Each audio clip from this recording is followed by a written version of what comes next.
How you doing? Good. How are you? Good. How you doing? We all saw your back and forth with Loomer. Do you have concerns about her access to Donald Trump right now?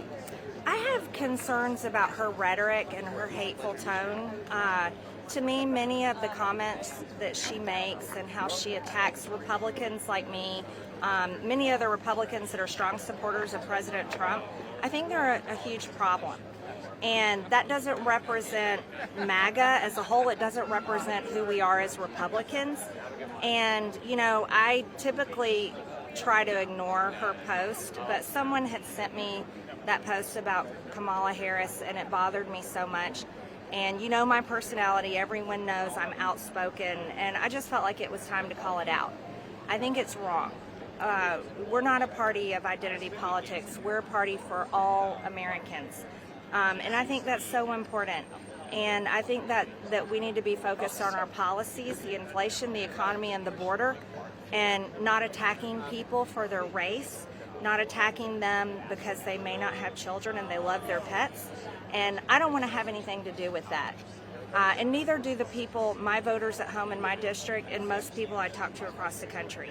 And so, yeah, I called her out last night, and I think it was important to do. She's still traveled with the former president. Would you encourage Trump not to keep close contact with her?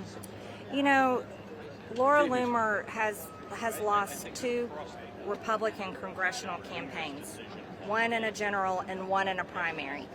And this is such an important election. I don't think that she has the experience or the right mentality to advise a very important president. Why do you think the former I guess president you're is even listening to her? do you think that she's getting bad advice, or he's getting bad advice from her?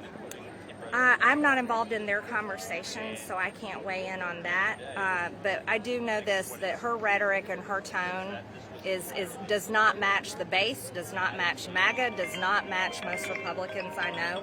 And I'm completely denouncing it. I'm over it. And I would encourage anyone else that matches her statements to stop.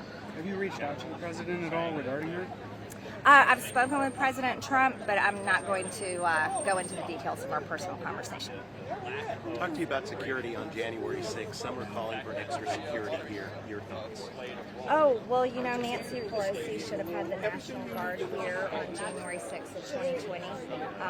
So, you know, I think that's important. Democrats are also bringing up the abortion issue again. They are having a number of bills. Catherine Clark just introduced another bill talking about emergency room doctors. Women should not be on their deathbed to get an abortion. Your thoughts on that? You know, I think the Supreme Court